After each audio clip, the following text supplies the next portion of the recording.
Hello student, very good afternoon. I hope you are fine. आपके अपने YouTube channel expert classes by Manju ma'am में स्वागत एवं अभिनंदन है।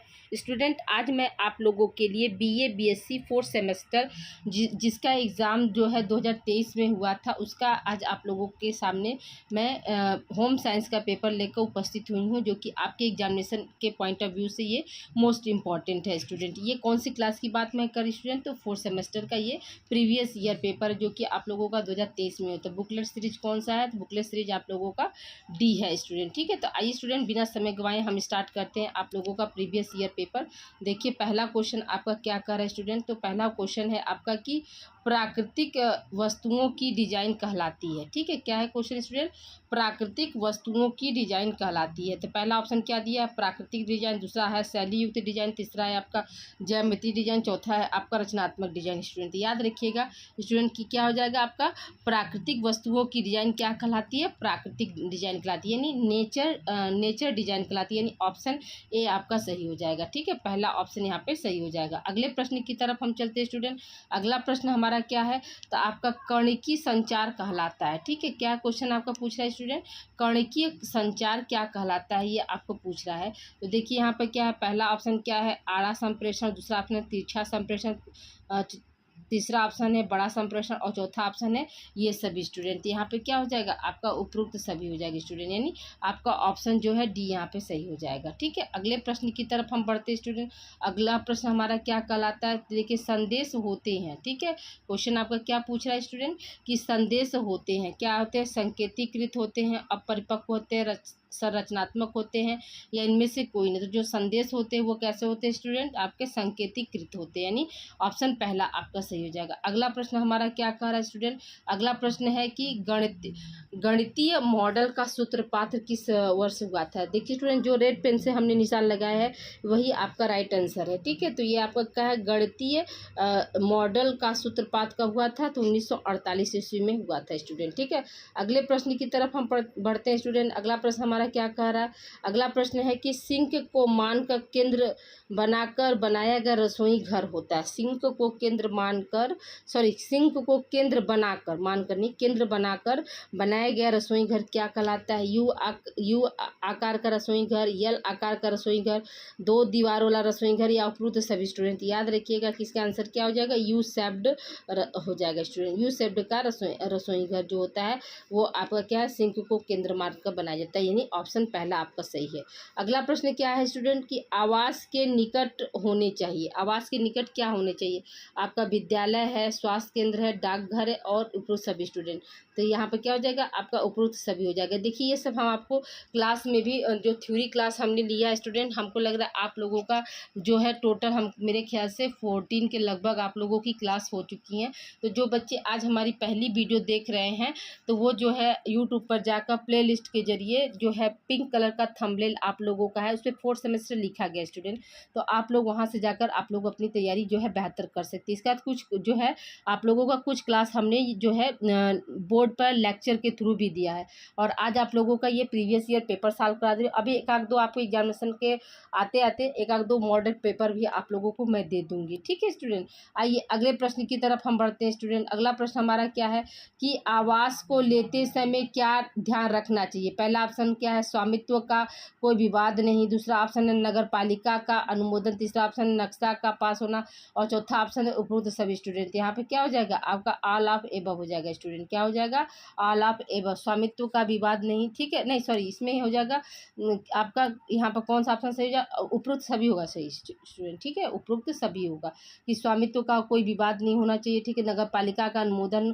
ठीक है, और नक्शावा, इसलिए यहाँ पर क्या हो जाएगा, आपका ऑल ऑफ एबव हो जाएगा। अगले प्रश्न की तरफ हम बढ़ते हैं स्टूडेंट। अगला प्रश्न हमारा क्या कह रहा है, अगला प्रश्न है कि स्नानगृह का दरवाज़ा अच्छा होता है। तो हम सभी जानते हैं स्नानगृह यानी बाथरूम का दरवाज़ा कैसा होना चाहिए, तो एल्युमिनियम का जो है दरवाज़ा जो है अच्छा माना जाता है स्टूडेंट। अगले प्रश्न की तरफ हम बढ़ते हैं। अगला प्रश्न हमारा क्या कह रहा है, मकान बनाने के लिए उपयुक्त भूमि होती है। मकान बनाने के लिए उपयुक्त भूमि कैसी होती है स्टूडेंट, तो कंकरीली भूमि को से जो है मकान जो है अच्छा बनता है। ठीक है, अगले प्रश्न की तरफ हम चलते हैं। समय योजना कितने प्रकार की होती है, तो याद रखिएगा कि समय योजना जो है आपकी 3 प्रकार की होती है। कितने प्रकार की होती है स्टूडेंट, 3 प्रकार की जो है समय योजना होती है। ठीक है, अगले प्रश्न की तरफ हम चलते हैं स्टूडेंट। अगला प्रश्न हमारा क्या कह रहा है कि पुष्प व्यवस्था के कितने प्रकार होते हैं। ठीक है, पुष्प व्यवस्था के कितने प्रकार होते हैं, तो याद रखिएगा स्टूडेंट, पुष्प व्यवस्था के जो है आपके 2 प्रकार होते हैं, सॉरी 4 प्रकार होते हैं। पुष्प व्यवस्था के कितने प्रकार होते हैं स्टूडेंट, तो याद रखिएगा कि 4 प्रकार जो है पुष्प व्यवस्था के होते हैं। ठीक है, देखिए इसका ऑप्शन क्या हो जाएगा स्टूडेंट, जो है पुष्प व्यवस्था कितने प्रकार की होती है, तो याद रखिएगा कि 4 प्रकार की होती है। ठीक है, अगले प्रश्न की तरफ हम चलते हैं स्टूडेंट। अगला प्रश्न हमारा क्या कह रहा है, अगला प्रश्न है आपका कि सैनन ने सूचना विचारधारा का प्रतिपादन किया था।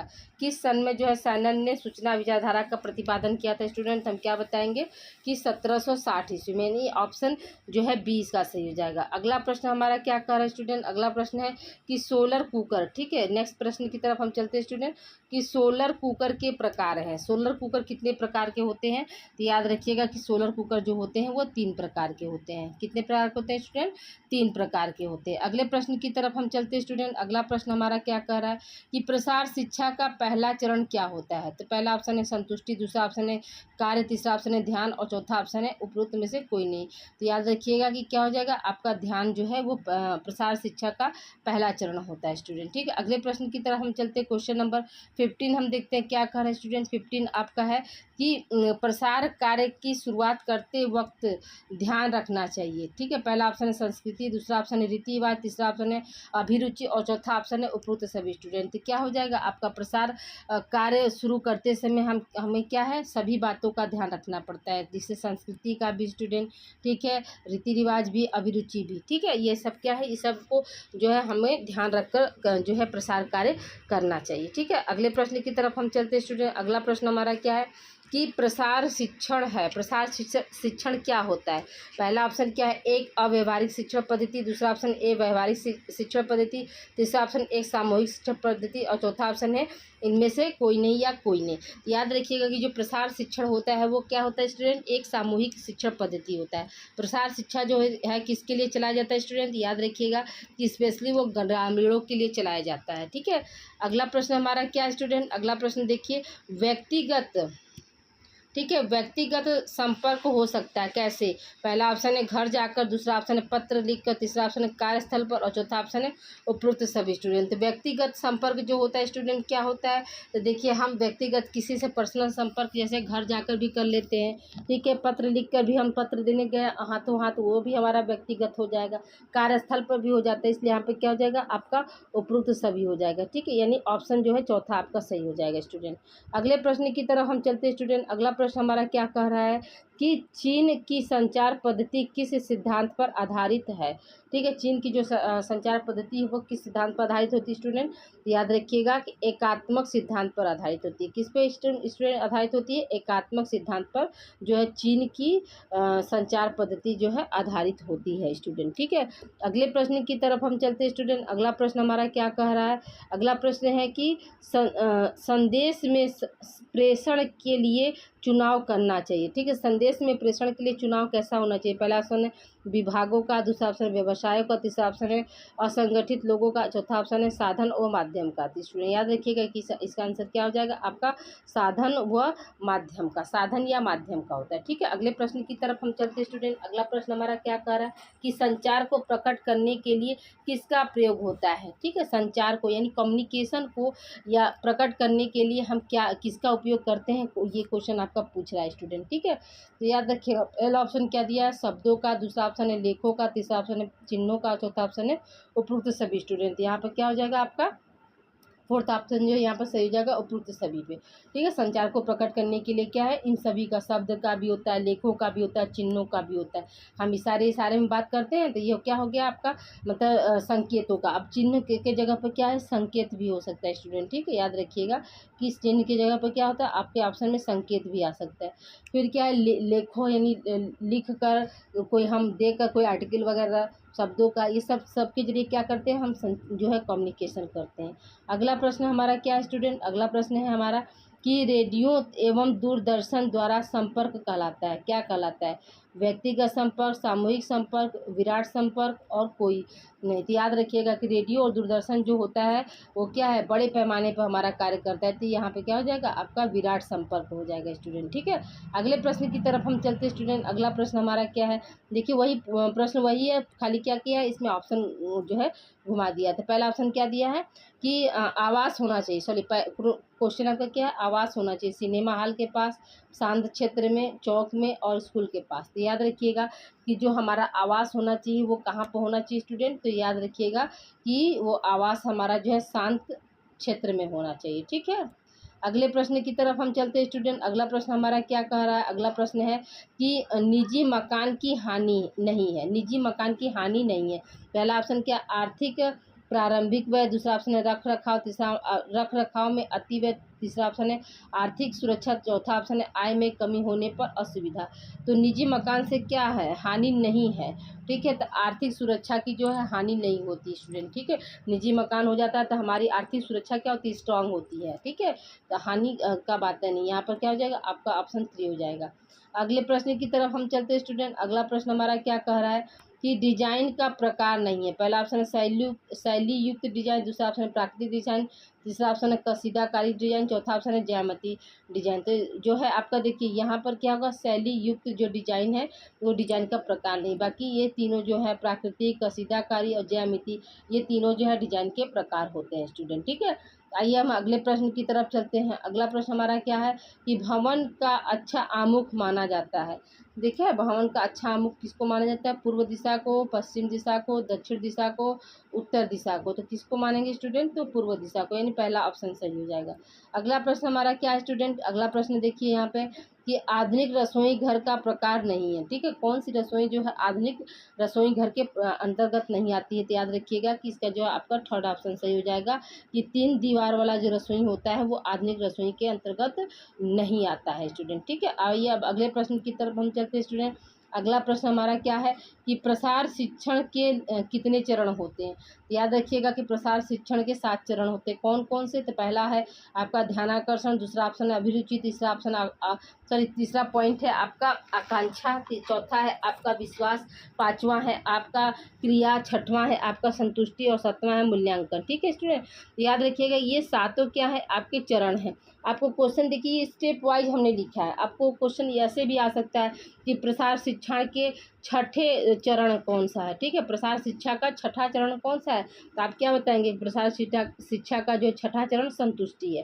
ठीक है, आपको आ सकता है कि प्रसार शिक्षण के 7वें चरण कौन सा है, लास्ट में 7वां चरण क्या होता है, तो मूल्यांकन होता है। प्रसार शिक्षण का पहला चरण कौन होता है, तो ध्यानाकर्षण होता है। तो ये सब आप लोगों को याद है, ये पॉइंट बिल्कुल सीरियलिटी है, इसको भी आप अच्छे से देखिए, याद कर लीजिएगा, इसको लिख लीजिएगा। ठीक, अगले प्रश्न की तरफ हम चलते हैं स्टूडेंट। अगला प्रश्न हमारा क्या कह रहा है कि शिक्षण एक कार्य है। कैसा शिक्षण कार्य है, सरल कार्य है, जटिल कार्य है, एक या दोनों सही है, या इनमें से कोई नहीं। तो क्या बताएंगे स्टूडेंट, तीसरा ऑप्शन यहाँ पर सही हो जाएगा कि जो शिक्षण कार्य जो होता है वो क्या है, सरल और जटिल दोनों तरह का होता है। क्या होता है स्टूडेंट, सरल और जटिल जो है दोनों तरह का होता है। अगले प्रश्न की तरफ हम चलते हैं स्टूडेंट। अगला प्रश्न हमारा क्या कह रहा है कि शिक्षण अधिगम के प्रभावी मानदंड होते हैं।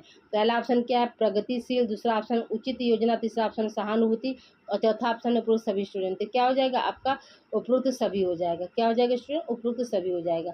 अगले प्रश्न की तरफ हम चलते हैं स्टूडेंट। अगला प्रश्न हमारा क्या कह रहा है, अगला प्रश्न है कि संदेशबद्धता का कार्य करता है। पहला ऑप्शन क्या, संदेश प्रेषक, दूसरा ऑप्शन संदेश माध्यम, तीसरा ऑप्शन संदेश ग्रहीता और चौथा ऑप्शन इनमें से कोई नहीं। तो हम क्या बताएंगे स्टूडेंट, आपका संदेश ग्रहीता हो जाएगा। ठीक है, अगले प्रश्न की तरफ हम चलते हैं स्टूडेंट। अगला प्रश्न हमारा क्या कर रहा है, संतुलन का कौन सा प्रकार नहीं है, औपचारिक, अनौपचारिक, विकिरण, अविकिरण। याद रखिएगा कि संतुलन का जो है अविकरणी जो है वो प्रकार नहीं होती है। ठीक है, बाकी औपचारिक, अनौपचारिक और विकरणी जो है वो आपके टाइप्स होते हैं। ठीक है, अगले प्रश्न की तरफ हम चलते हैं स्टूडेंट। अगला प्रश्न हमारा क्या कह रहा है कि सामान्य संप्रेषण में किसकी उपेक्षा कर दी जाती है। पहला ऑप्शन क्या है आपका शारीरिक भाव, दूसरा ऑप्शन हाव भाव, तीसरा ऑप्शन है मूल्य, चौथा ऑप्शन है उपरोक्त सभी। तो हम क्या बताएंगे स्टूडेंट, उपरोक्त सभी। ठीक है, जो सामान्य संप्रेषण में जो है मतलब किसकी उपेक्षा होती है, तो शारीरिक भाषा का, हाव भाव का और मूल्य, ये सभी का होता है स्टूडेंट। ठीक है, इसलिए यहाँ पर क्या हो जाएगा आपका उपरोक्त सभी हो जाएगा। अगले प्रश्न की तरफ हम चलते हैं स्टूडेंट। अगला प्रश्न हमारा क्या कह रहा है कि संप्रेषण की मानसिक प्रक्रिया के कितने सोपान होते हैं। तो याद रखिएगा कि संप्रेषण की मानसिक प्रक्रिया के क्या होते हैं स्टूडेंट, 5 सोपान होते हैं। अगला प्रश्न हमारा क्या है, अगला प्रश्न देखिए स्टूडेंट, अगला प्रश्न है कि श्रोताओं की आवश्यकता होती है। पहला ऑप्शन सूचना संबंधी, दूसरा ऑप्शन व्यवसाय, तीसरा ऑप्शन श्रोताओं को सीखने संबंधी, चौथा ऑप्शन उपरोक्त सभी स्टूडेंट। यहाँ पे क्या हो जाएगा आपका चौथा ऑप्शन जो है उपरोक्त सभी यहाँ पे सही हो जाएगा। ठीक है, अगले प्रश्न की तरफ हम चलते स्टूडेंट। अगला प्रश्न हमारा क्या कह रहा है कि एक अच्छे संदेश का लक्षण है। पहला ऑप्शन भाषा की सरलता, दूसरा ऑप्शन भाषा में स्पष्टता, तीसरा ऑप्शन है भाषा में समग्रता। तो याद रखिएगा स्टूडेंट, यहाँ पे क्या हो जाएगा आपका उपरोक्त सभी हो जाएगा। ठीक है, अगले प्रश्न की तरफ हम चलते हैं स्टूडेंट। अगला प्रश्न हमारा क्या कह रहा है कि श्रोता हो सकता है, यानी श्रोता जो है कैसा हो सकता है स्टूडेंट। हम क्या बताएंगे कि श्रोता जो होता है वो आपका प्रारंभिक भी श्रोता भी हो सकता है। ठीक है, द्वितीय श्रोता भी हो सकता है। ठीक है, और आपका हितग्राही श्रोता भी हो सकता है। इसलिए यहाँ पे क्या हो जाएगा आपका उपरोक्त सभी, यानी ये सभी हो सकता है स्टूडेंट। ठीक है, अगले प्रश्न की तरफ हम बढ़ते हैं स्टूडेंट। अगला प्रश्न हमारा क्या कह रहा है कि शिक्षा को कितने भागों में बांटा गया है। 2 भागों में, 3 भागों में, 4 भागों में और 5 भागों में।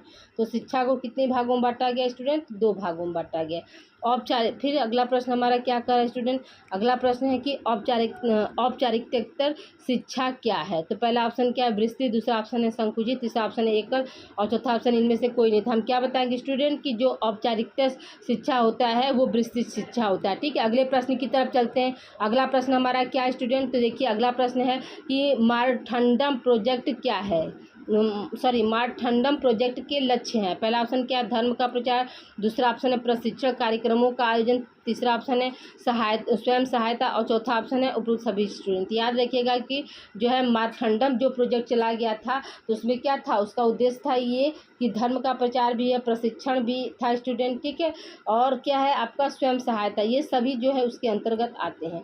ठीक है, अगला प्रश्न हमारा क्या स्टूडेंट की फिरका का क्या अर्थ होता है। ठीक है, फिरका क्या अर्थ होता है। तो पहला ऑप्शन है जाति, दूसरा ऑप्शन है दल, तीसरा ऑप्शन है एक तथा दो दोनों और चौथा ऑप्शन है इनमें से कोई नहीं। याद रखिएगा कि जो फिरका होती है उसका अर्थ क्या होता है, जाति से संबंधित होता है। ठीक है, अगले प्रश्न की तरफ हम चलते हैं स्टूडेंट। अगला प्रश्न क्या है भारतीय ग्रामीण सेवा योजना कब शुरू हुआ। पहला ऑप्शन 1905, दूसरा ऑप्शन 1908, तीसरा ऑप्शन है 1912 और चौथा ऑप्शन है 1916 स्टूडेंट। याद रखिएगा कि भारतीय ग्रामीण सेवा रोजगार जो है आपका किस सन में शुरू किया गया था स्टूडेंट। तो याद रखिएगा कि ये 1978 ईस्वी में बना और 1980 ईस्वी में लागू हुआ था। देखिए इसमें इस प्रश्न में ऑप्शन नहीं है स्टूडेंट, याद रखिएगा कि इसका जो है आपको 2 नंबर ऐसे ही मिल जाएगा। ठीक है, याद रखिएगा कि 1978 ईस्वी में भारतीय ग्रामीण सेवा का गठन हुआ, लेकिन लागू कब हुआ था, तो 1980 ईस्वी में लागू हुआ था। ठीक है, अगले प्रश्न की तरफ हम चलते हैं स्टूडेंट।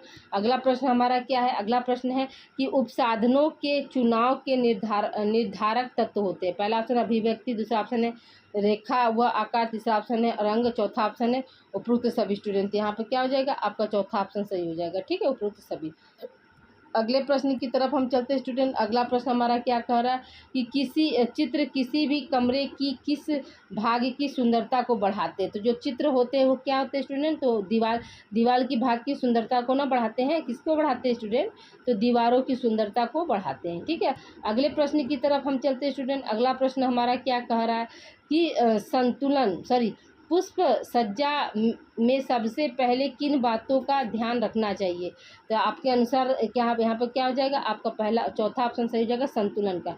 लेकिन कौन कौन से जो है पुष्प सज्जा के बातों में हमको ध्यान रखना चाहिए, या कला के तत्व, ये सब क्या है, ये सब आपके कला के तत्व पर है। तो सबसे पहले क्या आता है स्टूडेंट, तो सबसे पहले आपका संतुलन है, दूसरा क्या है लय है, तीसरा बल है, चौथा अनुपात और पांचवा क्या अनुरूपता है। ये सब क्या कला के सिद्धांत है। ठीक है, अगले प्रश्न की तरफ हम बढ़ते हैं स्टूडेंट। अगला प्रश्न क्या है कि प्राकृतिक प्रकाश का स्रोत है, तो इसको तो बताने की जरूरत नहीं है, तो आप सभी लोग जानते होंगे कि सूर्य का प्रकाश क्या है, ये नेचुरल होता है। ठीक है, अगला प्रश्न हमारा क्या है स्टूडेंट, अगला प्रश्न है आपका कि फ्लोरोसेंस ट्यूब देते हैं, फ्लोरोसेंस ट्यूब क्या देते हैं स्टूडेंट, याद रखिएगा मितव्ययता होते हैं, कम खर्चीला मिलता है, सुंदर भी होते हैं, आंखों को आराम देने वाले भी होते हैं। इसका आंसर क्या हो जाएगा आपका उपरोक्त सभी हो जाएगा, डी ऑप्शन जो है इसका सही हो जाएगा स्टूडेंट। अगले प्रश्न की तरफ हम चलते हैं स्टूडेंट। अगला प्रश्न हो सकता है कि आपको जो है साइड से वॉइस आ रही हो स्टूडेंट, याद रखिएगा कि आज लाइट चली गई है, गर्मी बहुत ज़्यादा है, तो आज मैं फ़ैन चलाकर आप लोगों का क्लास ले रही हूँ, तो थोड़ा सा हो सकता है कि आपको थोड़ी बहुत डिस्टर्बेंस हो, तो प्लीज़ आप लोग कोऑपरेट करिएगा। और ये सारे प्रश्न जो है आपके एग्ज़ाम ओरिएंटेड है। ठीक है, याद रखिएगा कि आपका जो है 35 से लेकर 40 क्वेश्चन जो होता है ये आपका क्या होता है, आपका रिपीटेड होता है स्टूडेंट। 35 से लेकर 40% तक जो क्वेश्चन होता है वो आपका रिपीटेड प्रश्न आते हैं। ठीक है, अब अगले प्रश्न की तरफ हम चलते हैं स्टूडेंट। अगला प्रश्न हमारा क्या कर रहा है कि पर्दे कितने प्रकार के होते हैं। ठीक है, अगला प्रश्न हमारा क्या है स्टूडेंट, पर्दे जो हैं कितने प्रकार के होते हैं, इसके बारे में क्वेश्चन पूछ रहा है। तो पहला ऑप्शन क्या दिया है, पर्दे जो है 2 प्रकार के होते हैं। ठीक है, ऑप्शन में क्या है स्टूडेंट, पर्दा जो है वो क्या 2 प्रकार का है, 3 प्रकार के होते हैं, 4 प्रकार के होते हैं, 5 प्रकार के होते हैं। तो हम क्या बताएंगे कि पर्दा जो होता है वो 2 प्रकार का होता है। अगले प्रश्न की तरफ हम चलते हैं स्टूडेंट। अगला प्रश्न हमारा क्या कह रहा है कि विश्व में गुणवत्ता के लिए कहाँ की कालीनें प्रसिद्ध हैं। पहला ऑप्शन है ईरान, दूसरा ऑप्शन है भारत, तीसरा ऑप्शन है अमेरिका, चौथा ऑप्शन है जापान। तो याद रखिएगा प्रश्न के अकॉर्डिंग क्या है, भारत। तो भारत जो है कालीन के लिए क्या होता है, गुणवत्ता के लिए सबसे नंबर 1 स्थान पे। दूसरे स्थान पे आपका कौन है, ईरान देश है स्टूडेंट। ठीक है, दूसरे स्थान पर हमारा कौन सा देश है, ईरान है। तीसरे स्थान पर मिस्र है और चौथे स्थान पर क्या है आपका चीन है। तो आप ये सीक्वेंस भी याद कर लीजिएगा, ये आपके एक्स्ट्रा नॉलेज के लिए हमने यहाँ पर बता दिया। ठीक है, अगले प्रश्न की तरफ हम चलते हैं स्टूडेंट। अगला प्रश्न हमारा क्या है कि निम्न फर्नीचर हल्का या सुंदर होता है। कौन सा फर्नीचर जो होता है हल्का या सुंदर होता है, तो याद रखिएगा कि फाइबर ग्लास का जो फर्नीचर होता है वो हल्का व सुंदर होता है। अगले प्रश्न की तरफ हम चलते हैं स्टूडेंट। अगला प्रश्न हमारा क्या है, लेमिनेट से फर्नीचर होते हैं। पहला ऑप्शन प्लास्टिक, दूसरा ऑप्शन है ग्लास, तीसरा ऑप्शन धातु और चौथा ऑप्शन है लकड़ी। तो क्या बताएंगे स्टूडेंट कि इसका आंसर क्या हो जाएगा आपका प्लास्टिक। ठीक है, अगला प्रश्न हमारा क्या है स्टूडेंट, अगला प्रश्न है कि गृह सज्जा के साधन है। पहला ऑप्शन है फर्नीचर, दूसरा ऑप्शन है पर्दा, तीसरा ऑप्शन है कालीन, चौथा ऑप्शन है ये सभी स्टूडेंट। क्या हो जाएगा, गृह सज्जा के साधन क्या है, साधन क्या है स्टूडेंट, ये सभी हैं, उपयुक्त हैं। ठीक है, अगले प्रश्न की तरफ हम चलते हैं। अगला प्रश्न हमारा क्या कहता है स्टूडेंट, देखिए गृह सज्जा के कितने सिद्धांत होते हैं। तभी आपको हमने बताया कि गृह सज्जा के कितने सिद्धांत थे स्टूडेंट, तो 5 सिद्धांत थे। ठीक है, पहले सबसे पहले क्या आता है, 5 सिद्धांत थे। तो इसमें क्या है, लय है, अनुरूपता है, दबाव है, बल है और संतुलन है। ठीक है, अगले प्रश्न की तरफ हम चलते हैं स्टूडेंट। अगला प्रश्न हमारा क्या है, अगला प्रश्न है कि गृह सज्जा एक कला है, रचनात्मक और संरचनात्मक एक ये तथा भी दोनों इनमें से कोई नहीं।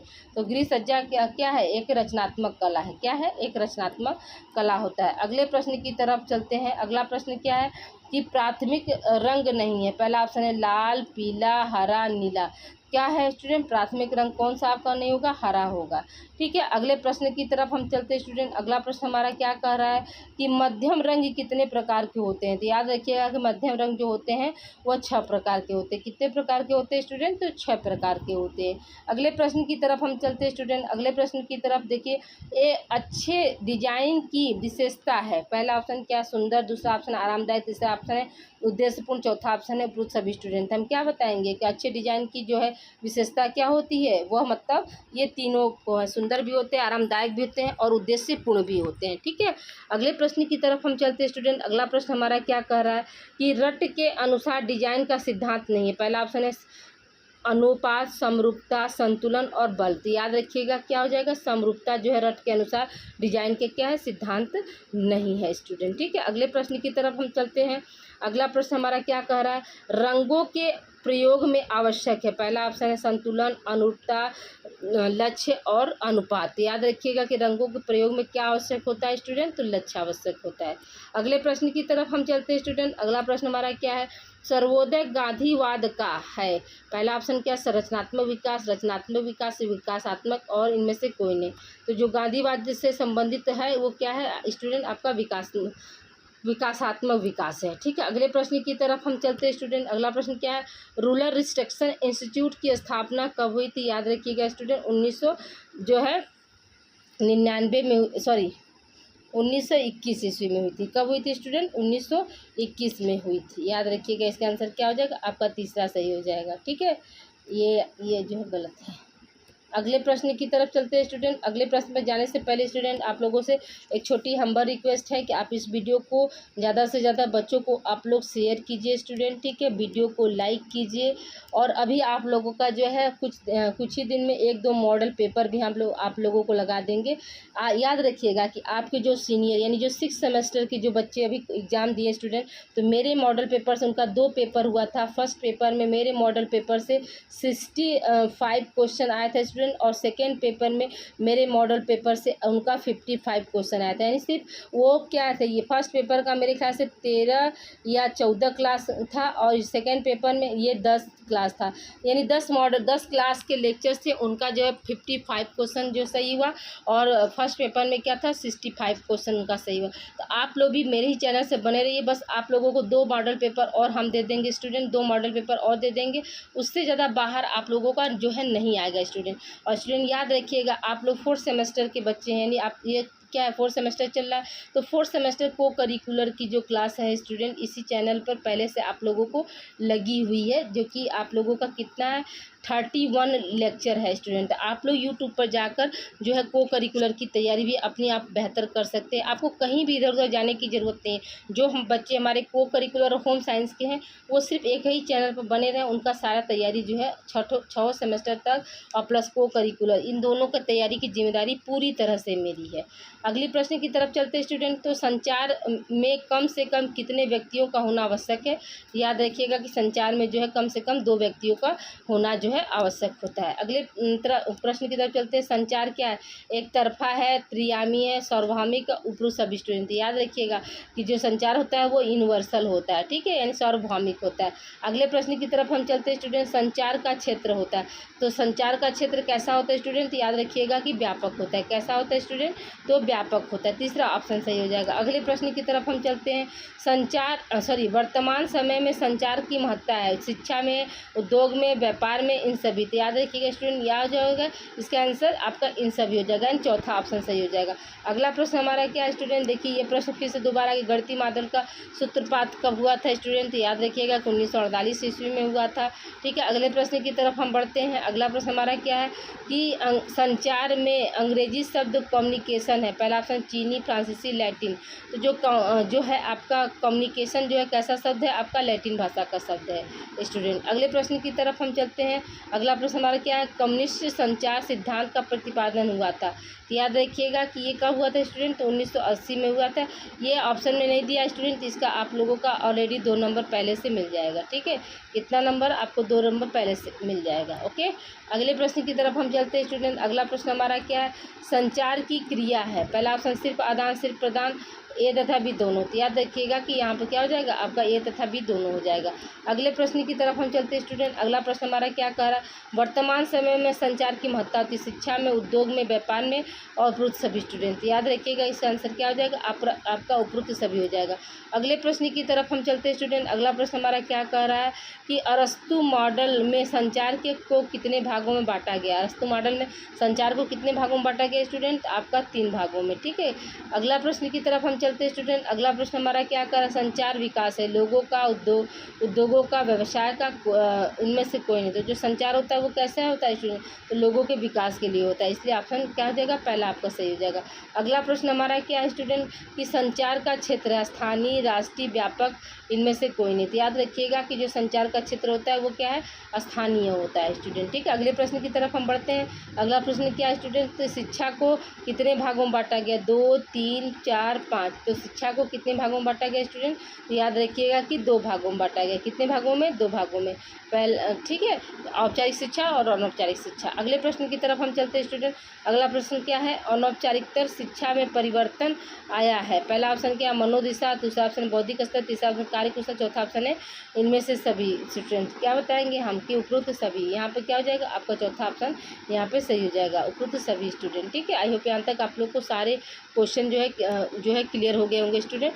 देखिए स्टूडेंट, ये आप लोगों का हार्डली जो है मेरे द्वारा 30 मिनट का वीडियो है, जिसमें आप लोगों को हमने 75 क्वेश्चन जो है प्रीवियस ईयर का सॉल्व करा दिया। अभी आप लोगों को हम 1 या 2 मॉडल और आप लोगों को दे देंगे मॉडल पेपर।